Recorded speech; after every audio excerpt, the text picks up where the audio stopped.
Petro Kantong Bolong, aku sapa? Aku sapa? Kowe Durna.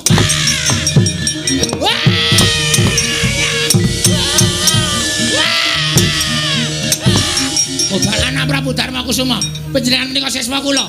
Inggih, Bapak. Wae mundur. Mikir. Ya. Tumungo-mungo paneng sapuja ing ukir marebak bang sumirat keneng soroting surya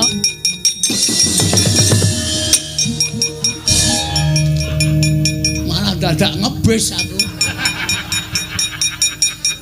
kena angine Ndara Werkudara. Werkudara. Apa? Aku sapa? Aku Durna, bapakmu. Kowe entuk ilmu pirang-pirang saka aku. Entuk? Tirta pawitra maning suci saka aku. Kayu gong suci saka aku. Apa-apa sing tak marake kowe saka aku. Warwani karo aku. Warwani karo bapakmu. Ora. Mundur. Anaka ali-ali ampal tak jaluk. Warwani karo Bagawan Durna. Sing pinter ulan jemparing mulang kowe sapa? Bapak Durna. Warwani karo aku. Mboten. Mundur. Petro Kantong Bolong, aku sapa? Aku sapa? Kowe Durna.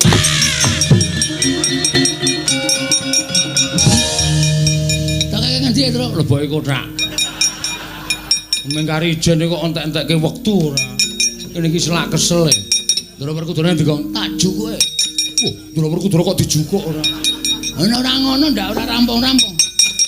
Gong, bojomu rene lho. Mama.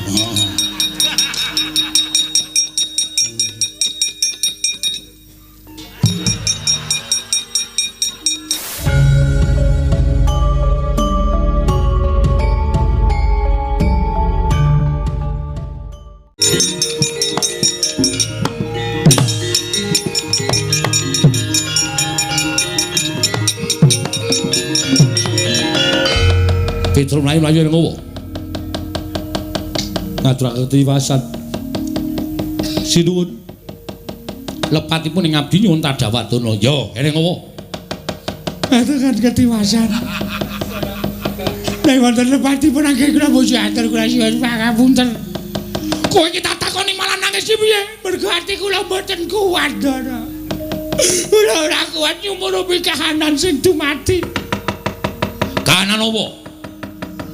Prabu Gendra Swaropati majeng wonten ing pabaratan Ndara Janaka sing methuke. Ya, Janaka sing methuke. Nggih. Ingkang sekawin Prabu Gendra Swaropati diajar kali Ndara Janaka. Ning Prabu Gendra Swaropati. Ora wae lek kajane. Apa? Lon. Apa? Prabu Gendra Swaropati ngetokke painah. Lho. Painah piye? Anu panah. Mulut sak obor pucuke dilepaske Ndara Janaka kena duk nglumpruk terus diboyong karo prajurit pagralon. Ndara Werkudara mlaju kenging pusaka duk nglumpruk gawa karo prajurit pagralon. Niki pun entek Sinuwun Darma Kusuma diboyong. Wah, iblis lanang ngguku karepe dhewe kowe boyongi para Pandhawa. Nata Mantura Prabu Baladewa babarna pisan lekane kapriku Pak.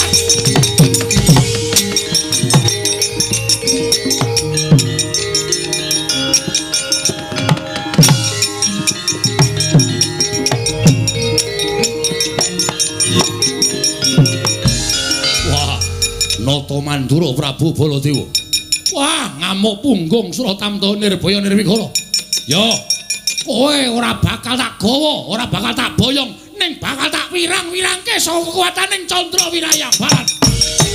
Wah!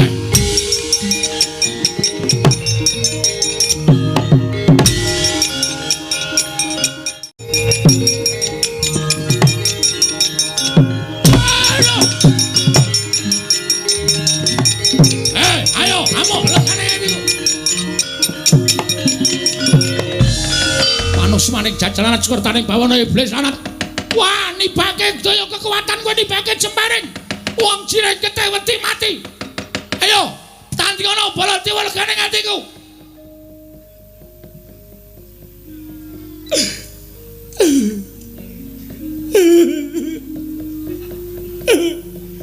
Petro ngopo kowe malah nangis ning karepku apa?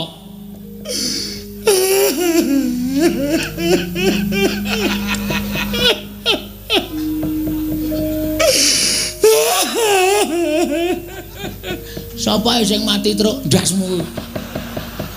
Nangis kaya kepatan kowe. Ana bracan. Sapa ya, Truk? Kowe kok kowe takkan jadi wong mesti kaget. Petro kowe iki minggir aku tak maju perang. Mangke riyen.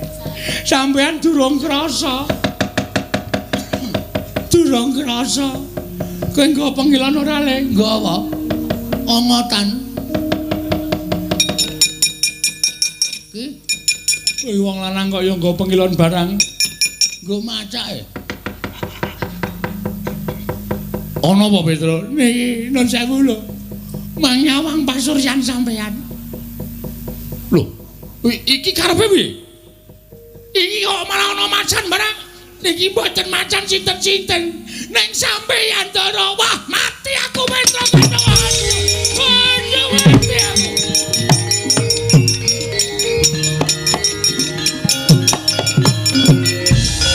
Wah, mati aku Petro. Waduh, aku kira tuh kok dadi macan ngene piye? Ora ya ora ngerti kaya. Tawake nang sirkus wae. Payu larang lho kowe. Aduh, Petro, aku mati aku. Wah, lha piye Petro kanane kok dadi kaya ngene? Aku malah diwirang-wirangke pon. Nggo kula jereke matur bapak mawon. Matur karo bapak pripun kanane kaya ngono. Semar aku tulung ana Semar ati aku. Semar.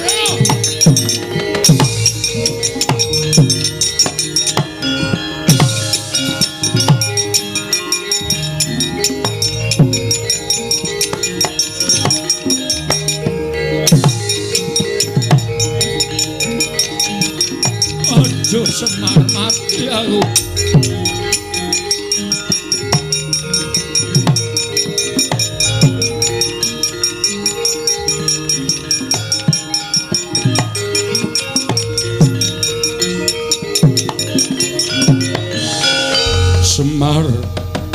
Semar aku mati aku. Kowe ora ngerti karo aku Semar.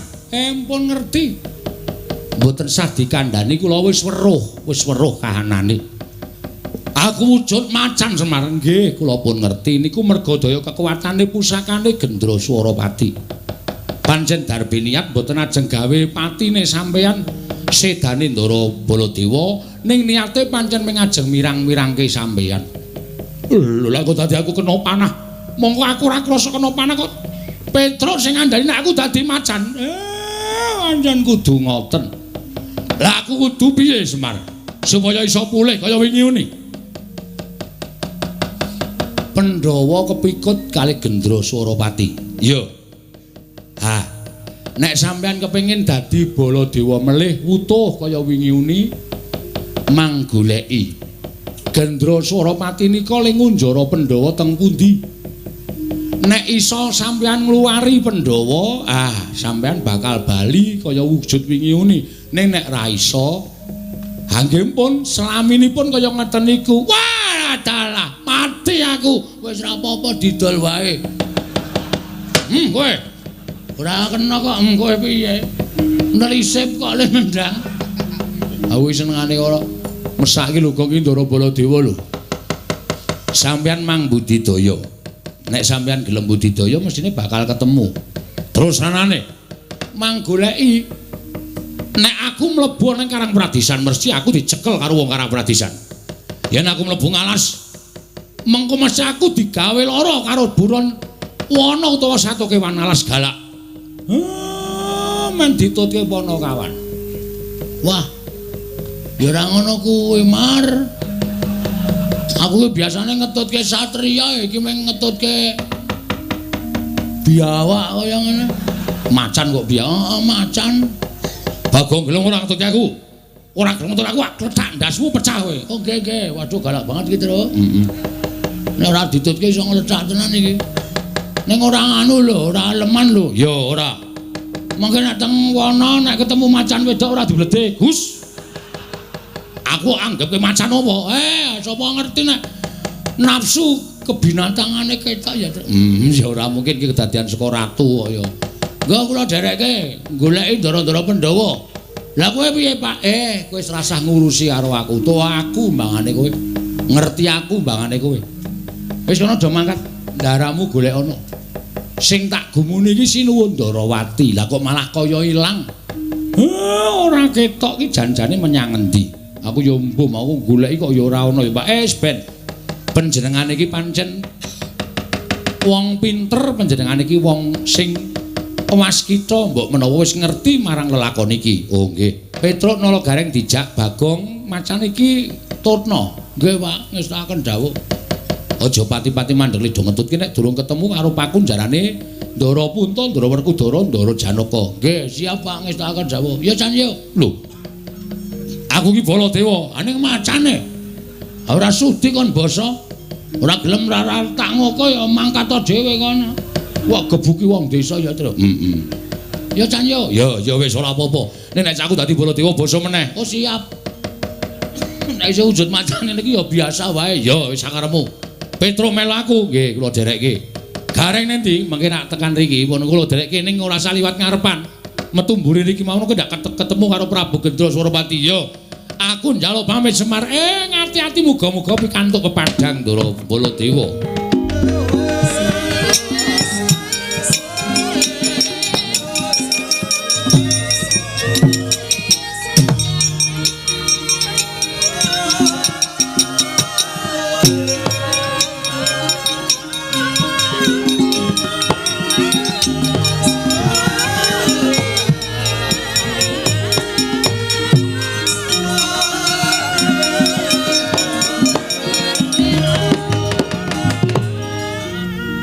Semar nalika semanten meger-meger datan mubah datan musik ing cipta menutuh parang panguwasaning dewa dene mekaten pacoban ingkang tinampi dening Sangya para Pandhawa sigra ngelola sumpingipun ingkang setunggal wujud lombok abang den banteng wonten ing Bantala sinartan rapal mantram sakti ical wujuding lombok abang ana wujuding Semar Badranaya tan genggang saringma kelawan Semar ingkang sejati.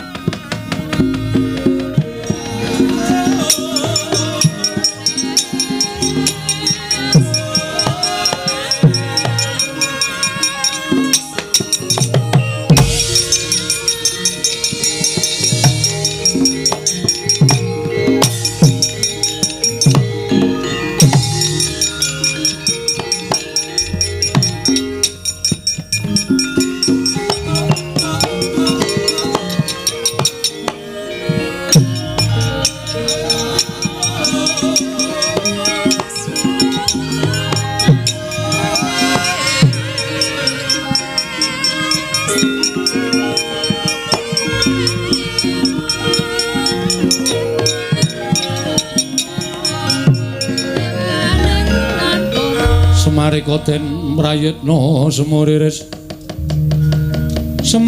eka balik titiyane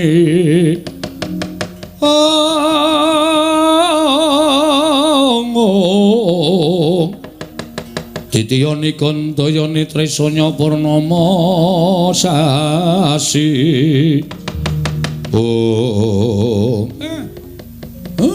kowe kedadian saka lombok abang Semar sing tak puja kowe aja kuwatir lan sasah wedi kowe neng kene wae engko nek ana Nalendra sing tekan kene apa sing didhawuhke kowe manut kowe sendika ya wis ngono wae tak tinggal neng kene aku tak sowan Sang Asih Prana. Lah kok dadi kahanane kaya mengkene geger ora karu-karuan. Kersane kepiye aku tak nyadong timbalane Sang Asih Prana. Wis ngono wae welingku, aja ganti gawe gelane. Gendra Suropati Ratu Sabrang sing arep tekan kene Semar.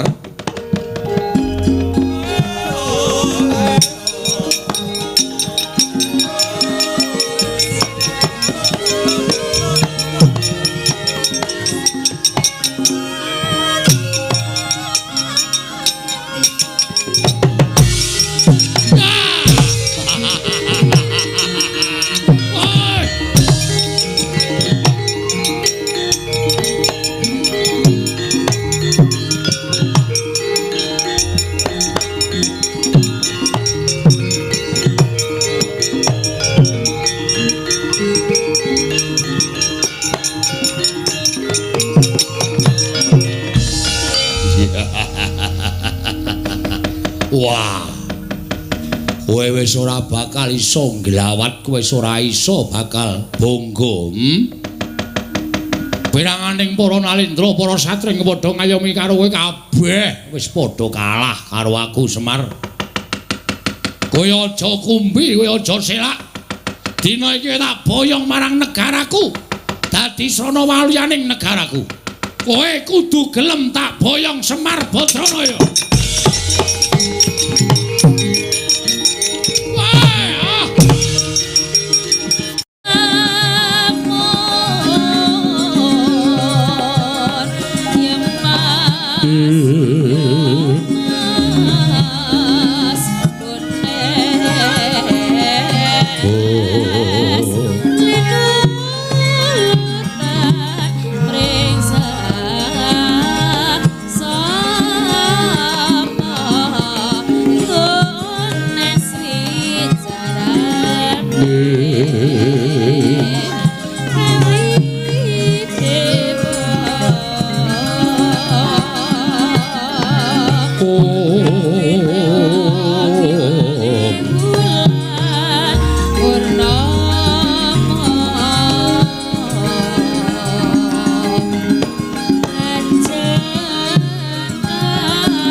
Langening kalanggiwan aglar pandaan muncar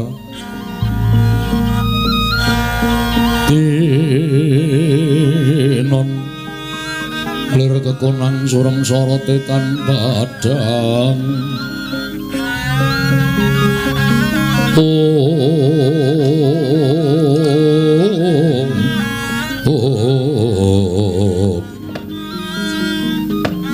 nolo gareng Petro apa dene kowe Bagong?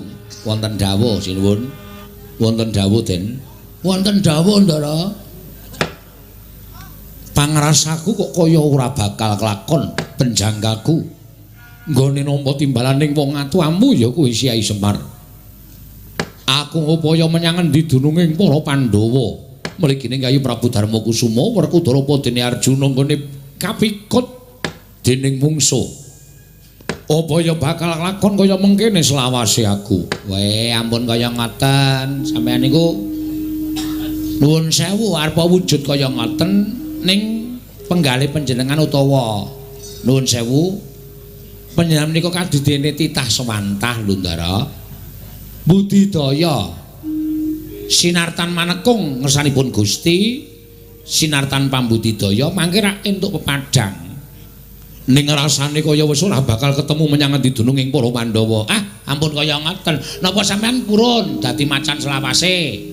Nek ora terus ora gelem nemokke tempu di dununging para Pandhawa. Ha nggih. Napa sing diaturke Kakang kula Garing niki bener. Sampeyan nek cara ngoten niku padha karo mupus karo pengarep-arep. Nek cara kula pun sakniki tindak teng pundi lemadosi para Pandhawa manut karo lenging penggalipun Ndara Baladewa. Pun nek manut kula nganu mawon, sampean jujuk teng kebun binatang. Ben ngopo Gong? Nek ngono ora malah ditampung to, malah kopen sampean dadi macan tur dadi tontonan apa ora gleleng. Aja ngono to, kuwi mesakake Ndara Baladewa kuwi mau labuh Karang Kadempel. Saiki dadi wujud kaya ngene kono. Nek nganti ora wujud Ndara Baladewa meneh awake dhewe iki ya melu kelangan. Mula mangga ditutuke le tindak ngoten. Mlaku alon-alon manekung sinartan prihatin tapa brata. Mengke rak Gusti menika paring pepadang tumrap Ndara Baladewa le wujud kaya ngeten iki. Miyat langening kalanggiwan aklar pandan moncar tinon ler kakonang surum sorot ditahan bacang kasur lan pacaring purnameng kekono dasare mangsa katiga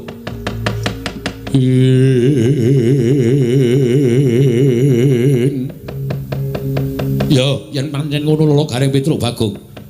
Ayo aja kesuwen mapan ana ing kene goleki menyang endi dunung para Pandhawa. Lah ngoten niku ora kok njur. Oh, titik-titik kok durung lokro, titik-titik kok durung lokro. Awi kula dherekaken teng pundi mawon kula tutke Ndara. Nggih, gesah kula dherekaken teng pundi mawon kula tutke. Monggo tindak saniki mawon mengke ndak salah kepadangan. Lang-lang yen griya mangungkong kandhuan limang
Koten prayitna semoliris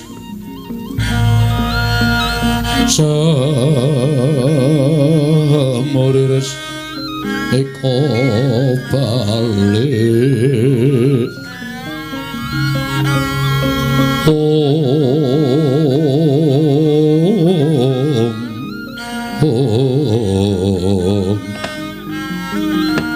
Mas Tunomo Sidam Skaring Bawana langgeng Ismaya ingkang praptana ing Ngundarandir Bawana.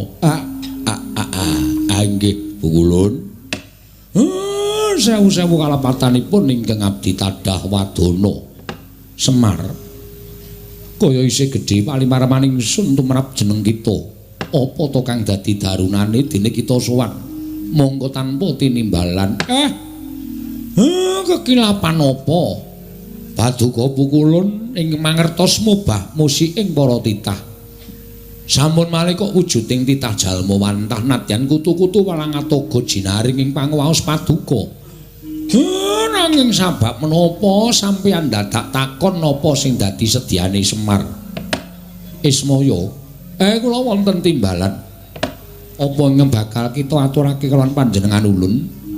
Sayekti kabeh mau wis kinudrat dening panguwasaning dat kamurweng dat jumbo kelawan apa kang kita andharake. Sapa wae titah ingkang bakal anggayuh kanugrahan kang mangkono pacobane uga bakal cumepak. Monggo Semar pacoban lan kanugrahan mau sayekti loro-lorone misah. Ngerti yo?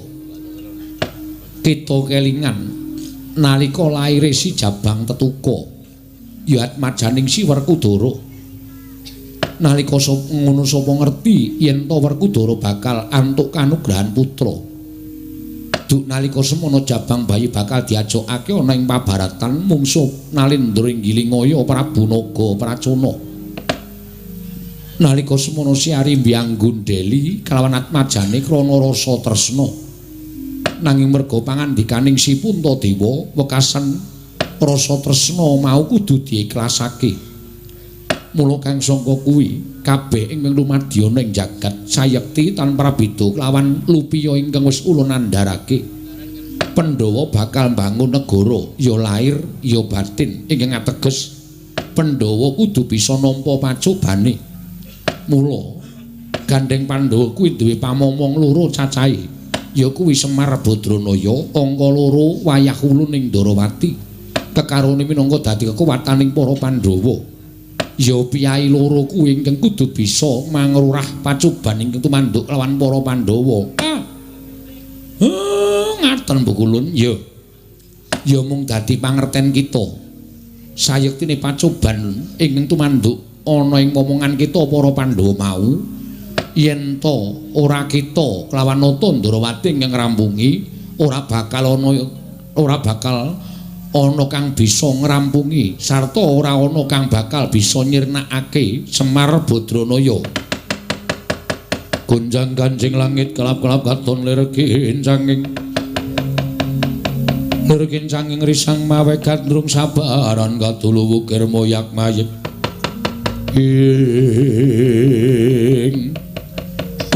kersa paduka pukulun ora usah dadak ulun andharake kanthi cetha kita wis tanggap.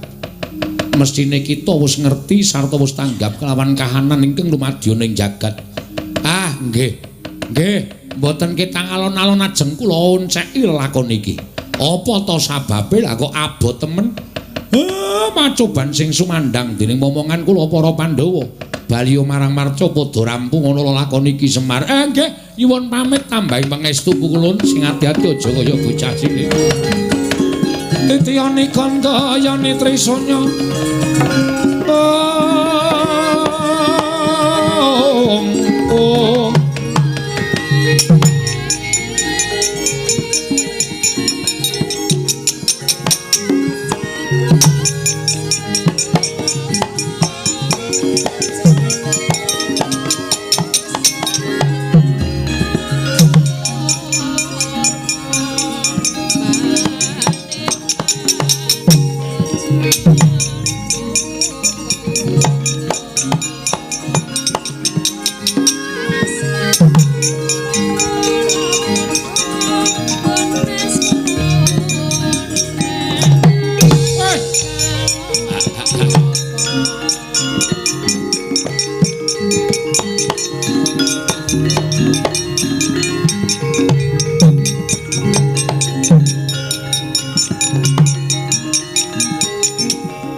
Sinayang manglung mangrukmining cakranira kang mitraning asta aneng asta lah kok sinuwun Ndarawati manjing alamantara Kakang Semar Sejatine aku tansah tuwung tak tindaking Kyai Nayantaka. Lah sampean niku pancen Karang Kadempel ana kahanan kaya ngoten.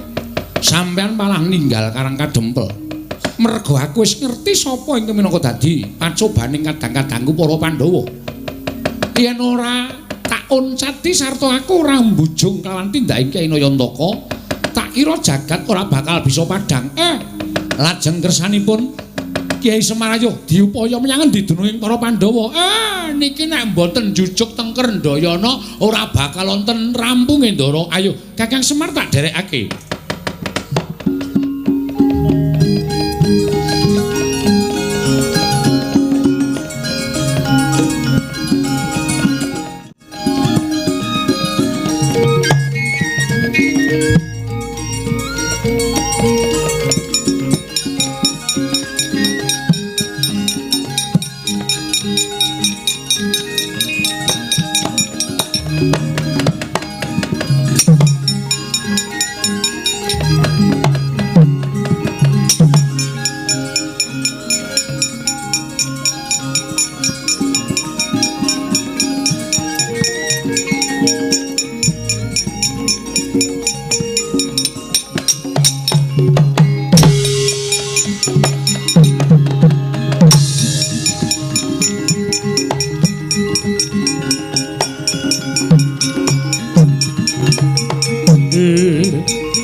Laruta saking Gudha Sang Kurukula yen amutusa Sang Sri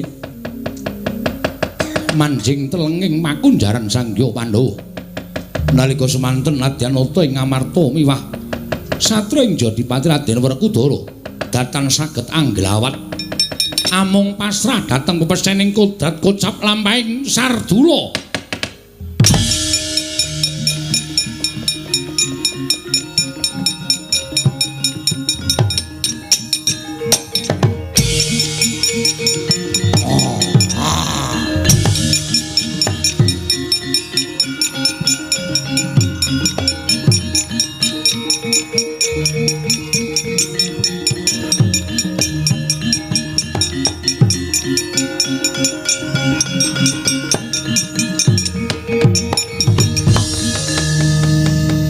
Kendel Ndara, kok kendel Den? Kok mandeg nenten apa Ndara? Nolo Garing, wonten dawuh Petro, wonten dawuh Bagong, wonten dawuh. Yen kowe ora weruh mestine jeneng member. Wong nyatane iku ora nggunakake permana jati tegese ora nggunakake paningal batin. Lah niki mung wujuding wana bebondotan ora ana apa-apa kok panjenengan malah kendel. Aku wis ketemu karo kadang-kadangku para Pandhawa. Ingkang dikunjara dening Prabu Gendra Suropati. Lho, napa nggih? Iki ngarep iki pakunjan. Wah, lah syukur-syukur Ndara. Wah, bamen ajeng bali kaya wingi uni Den.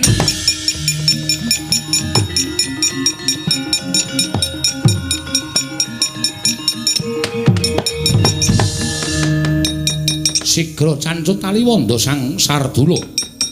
Nalika semanten arsa ngluwari sangya para Pandhawa saking bebandaning Prabu Gendra Suropati. Nalika semanten korining pakunjaran den tebak dening Sardula.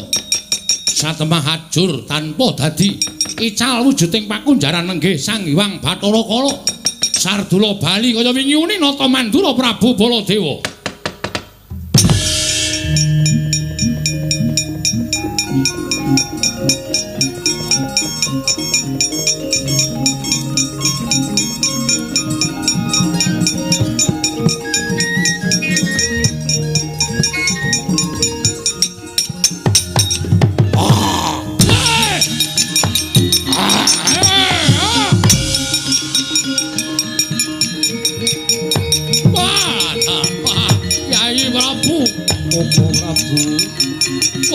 syukur Yai.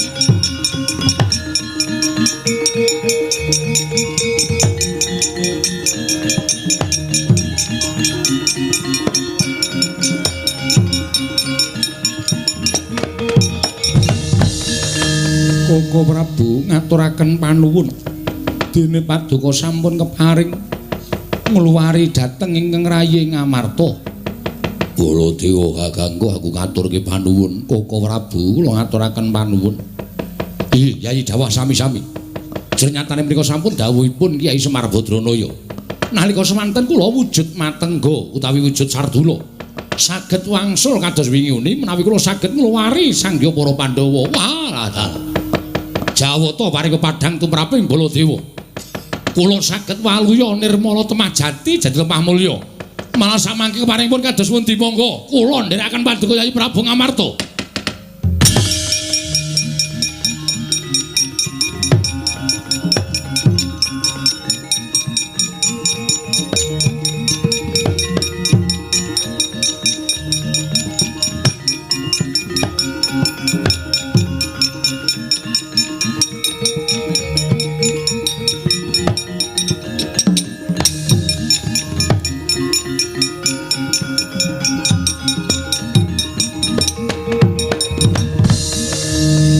Ndarawati inggih Koko Prabu nyuwun pangapunten kala wau kula nilar Karang Kadempel.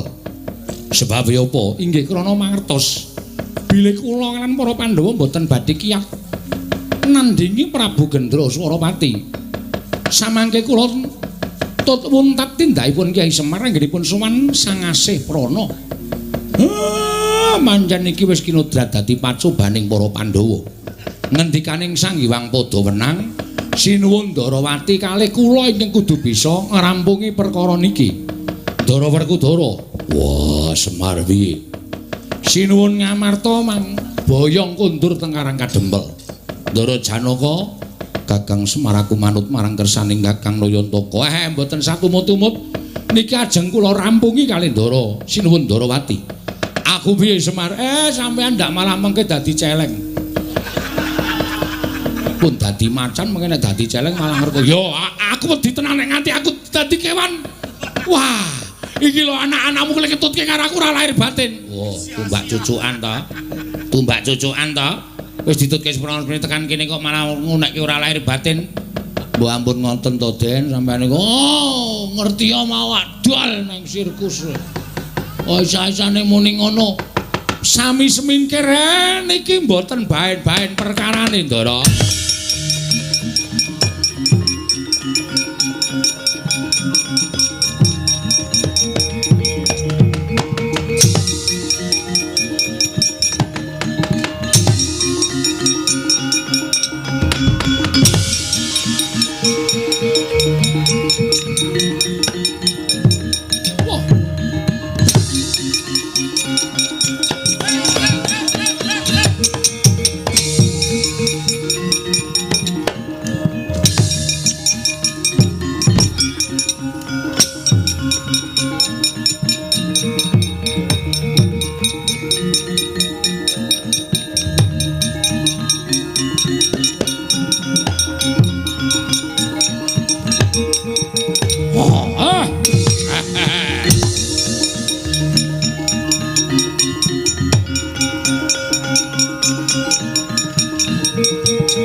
Pandhawa merucut saka regemen aku. Nadyan wis etok-etok dadi pakunjaran. Isa ngukup para Pandhawa nanging durung keduga nak gawe patine. Wis ana ingkang bisa ngluwari para Pandhawa. Woh, dalah. Aku ngaturke panuwun Gendra Swarawati nggone bisa ngaturake Semar. Nadyan ora iso mangan wong Sukerta kaya Pandhawa ning Semar mbok menawa dadi srana. Nggonku Wis suwe ora mangan daging menungso dadah tolo mangsa. Wah!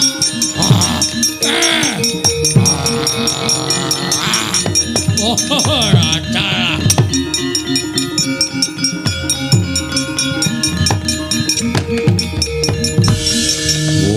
Laguku karepe dhewe.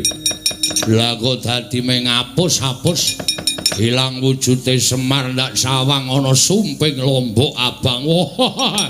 Iki meng Semar pucan wae. Ambyak awur-awur legane kae. Wah, lata. Wah.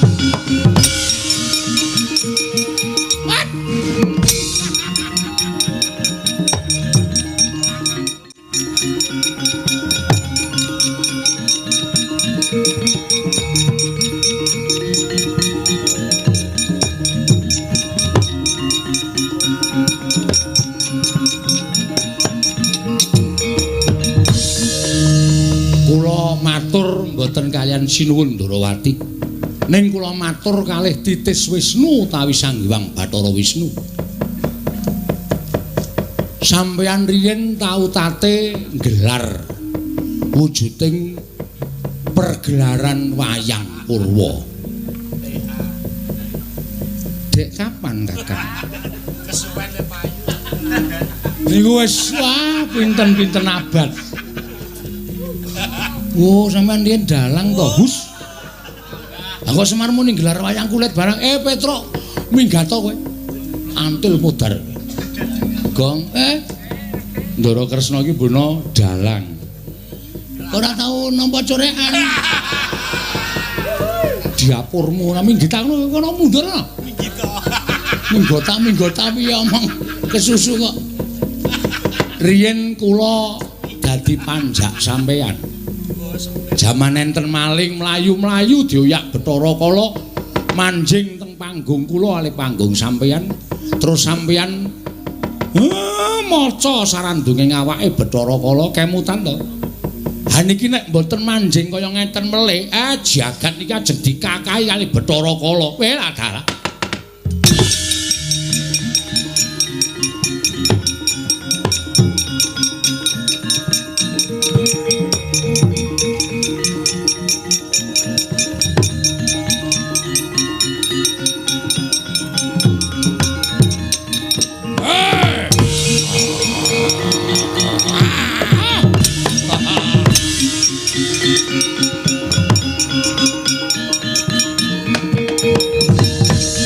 Pandra tata Katiwisraya Indriyaksasara maruta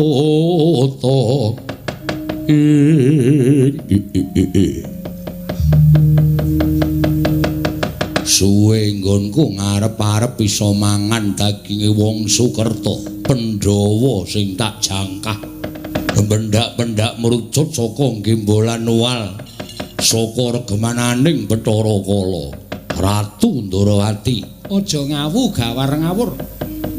Aku dudu Ratu Ndarawati ning sawangen kanthi Permana Jati. Lho, sapa kowe? Ning kene ora lenggah Nata Ndarawati nanging lenggah Sang Hyang Bathara Wisnu. Wisnu ingkang anyalira ana ing singasana lenggah, ana ing papan pelenggan suci, ana ing papaning Nata Ndarawati. Nanging aja nyawang Nata Ndarawatine, nanging Wisnune ingkang lenggah ning kene. Sambung rapete apa? Lho, Kala, apa kowe lali? Kowe lali? Kowe mesti kelingan karo Kyai Dalang Kandabuana. Dek nalika kowe ngoyak-oyak arep mangan wujude maling ingkang nalika semana ngayom marang aku. Iya apa ora? Kowe nalika semana wis pasrah pati urip karo aku mergo tak waca sarandunging badanmu. Ya kuwi unine Caraka balik. Apa kira-kira kowe arep wani karo Dalang Kandabuana? Demen mati kobong dening tanganku. Wah, mati aku. Aduh, Kyai Dalang.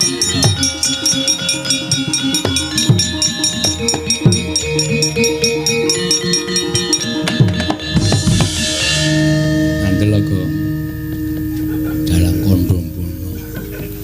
Dalang kok jenenge Saru? Lho Saru piye? Dalang kondom buang. Omongane mbok sing apik kok. Ala wis esuk-esukane mbok ora apa-apa. Ayo kowe ngaku tobat apa ora? Iya, aku tobat. Aku ngaku kalah kala. Kowe aja nyebar angkara murka ning jagat. Lamun kowe tansah kepengin nyebar angkara murka ning jagat, aja takon dosa. Yen isih meger-meger Sang Hyang Bathara Wisnu ya Sang Hyang Bathara Suman. Kowe ora bakal kelakon nuruti hawa nepsumu. Ayo bali, ora bali titenono. Apa lakon tak gawe wirang ning kene? Iya, iya Kyai Dalang aku njaluk pamit aku bali ae.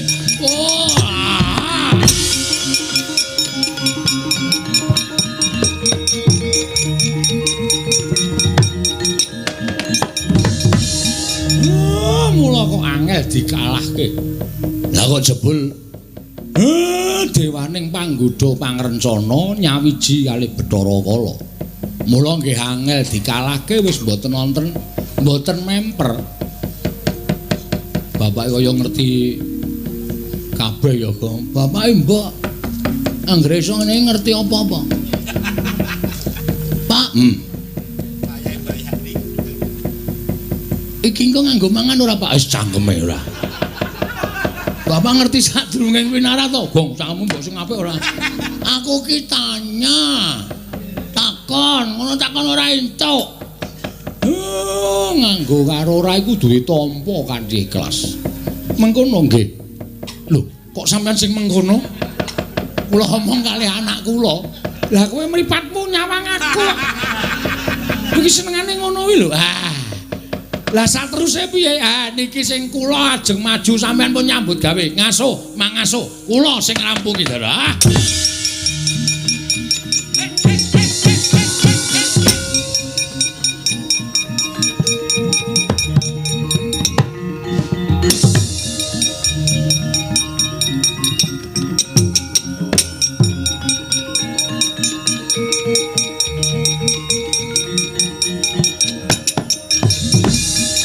Iblis lanat.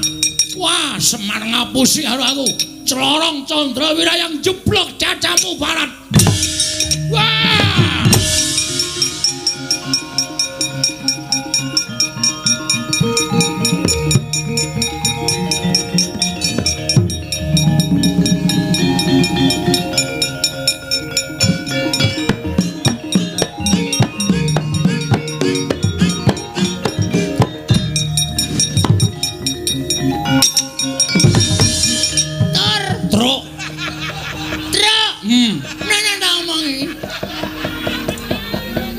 Ngapa? Aku ora ngerti sulapan. Gemes aku karo Semar, pengen tak culek matane. Wong tuwa senengane ora. Ini amang iki lho. Iki panah to? Banter banget to. Oh to. Wus, ngono iki Semar ki ngene iki lho. Terus sangane tak ndang. Iki panahe ya melu terus dicekel diantenan kok. Panahe sapa emak? Panahe Gendra Swaropati. Panah iki nek dicekel kaya ana setrume. Kaya ngolet-ngolet dhewe. Masa?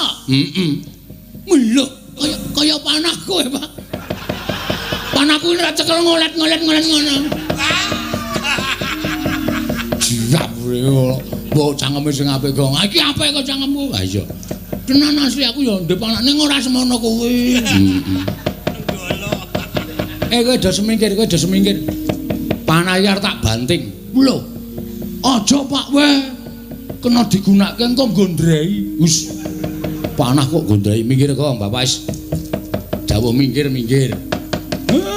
Kakrokane iblis lanat. Kok ngewang-ewangi karo anake karo bojone. Karepe piye?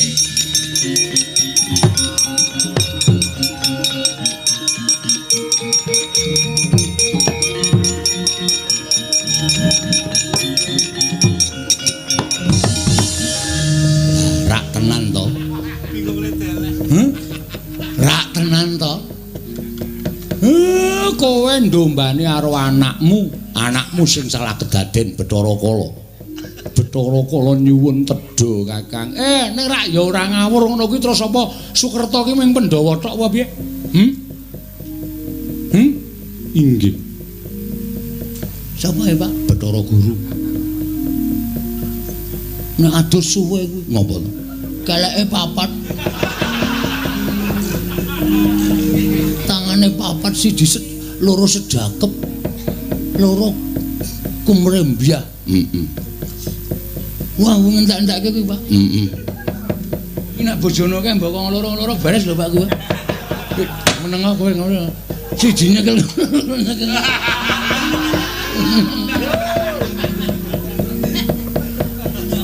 Kowe saiki arep ngopo coba, he? Arep ngopo arep ganggu gawe ndaraku nggone bangun negara Ngamarta ngono apa piye? Inggih Kyai Semar. Kula sampun tobat, kula kapok. Kowe bali nang kayangan apa tak sowanke Sang Hyang Padawenang? Ampun Kyai, ampun. Ampun Kakang Semar. Sampun ngantos dipun sowanaken Sang Hyang Asih Prana.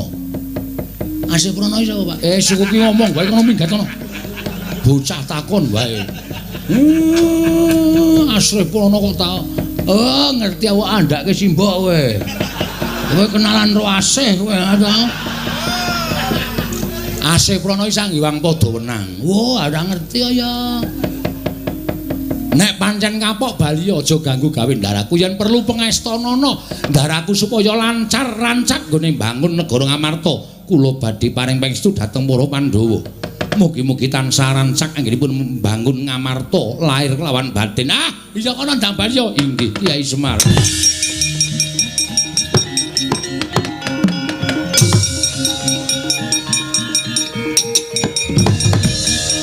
Waduh, kalau sing duwe panah ngamuk, Pak. Mindira ajare.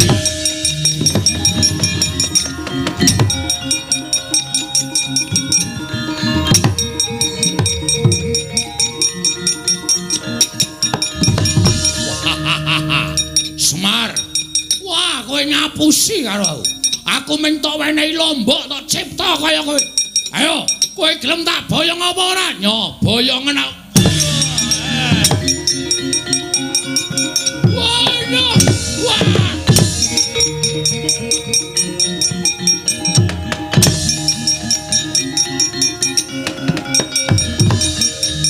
Den gulung dening Ki Lurah Semar Badranaya nalika semanten uyah Ayu Baskara titi mangsa kaya wis mangsa kalane telas tulise Sang Prabu Gendra Surawati ical wujuding Nalindra nenggih Pandya Betari Durga.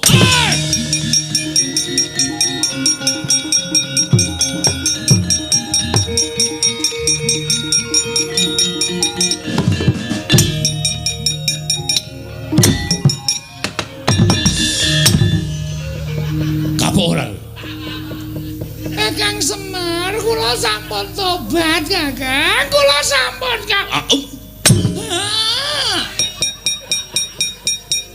Lek ngentepe iki ra ya tenanan ngono lho.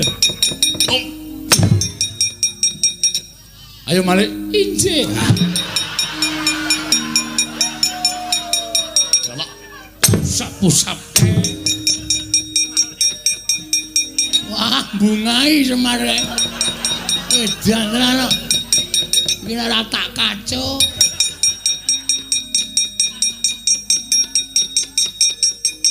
Wah, nggih tok terus-teruske kowe iki kapok ora to Durga? Inggih, kula kapok. Lah kok pendak-pendak ganggu gawe karo dalan-dalanku Pandhawa iki karepmu ki piye?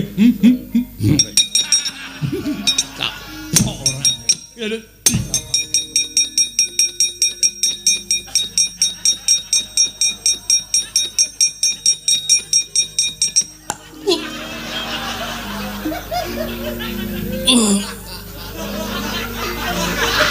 Waduh. Kapok ora kowe. Kandhan-kandhanane kok senengane. Bagong.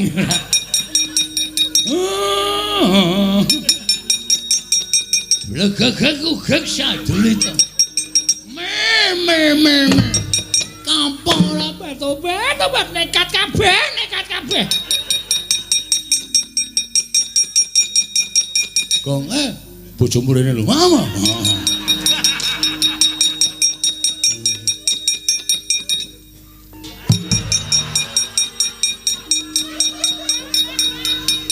setan rata.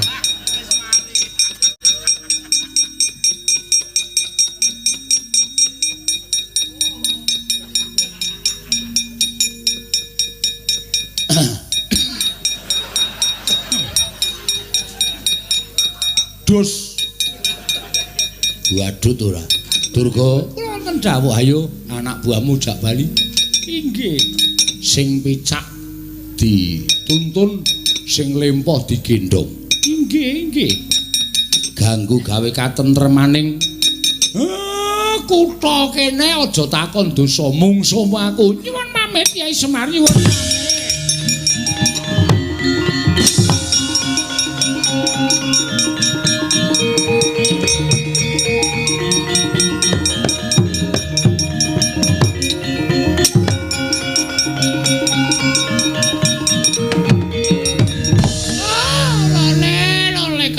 gembol manyar-manyar juk ning dungkul wana tiatiala sastati wana.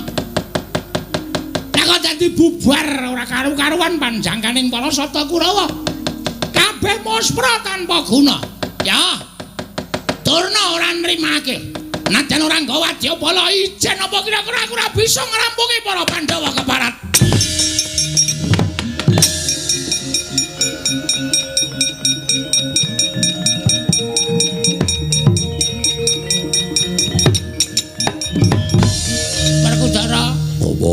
Aku sapa?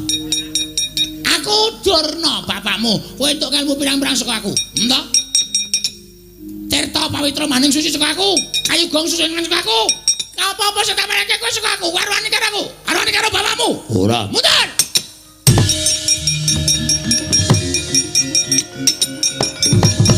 Janaka ali-ali ampal tak jaluk. Warwani karo Begawan Durna. Sing pinter ulan jemparing mulang kowe sapa? Bapa Durna arwani karo aku mboten muter.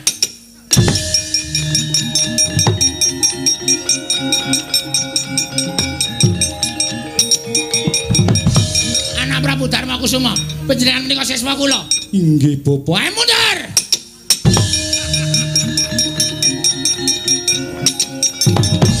Petro Kantong Bolong, aku sapa? Aku sapa? Kowe Durna.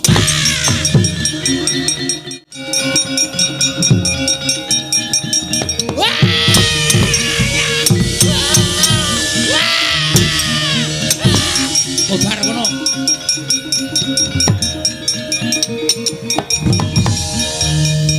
Tak kaya ngendi Tru? Leboke kothak. Mengkari ijen kok entek-entekke wektu ora. Kene iki selak kesel e. Ndara Werkudara ndikon tajuk kowe. Wah, Ndara Werkudara kok dijukuk ora. Ana ora ngono ndak ora rampung-rampung. Arsa majange jagat. Mikir lho. Iya. Tumungo-mungo paneng sapuja ing ukir marebak bang sumirat keneng soroting surya megalan gunung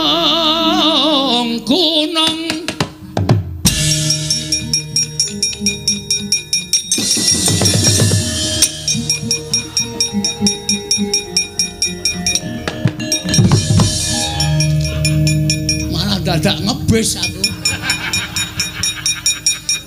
Kena angine Ndara Werkudara.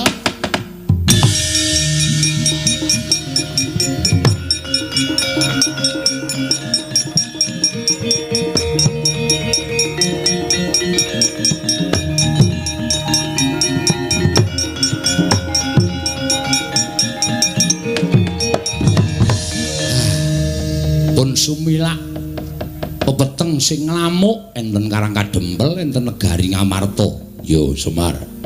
Awiten dipun wiwiti wiwit dinten menika tetunggalan manunggal Pandhawa lan kawula nyawijekaken tekad mbangun Ngamarta inggih lair inggih batin. Supados tetep rukun manunggal tentrem salaminipun tansah pinanganing Gusti lan binerkan dening panguwasaning dat kang purweng dat purnaning gati kula minangka pribadi Semar lan kanca-kanca rombongan kula Menawi wonten lepat anggen kula ngayahi dalu kala wau, kula nyuwun pangapunten. Mugi-mugi sempulur pas derekan menika, Ndara.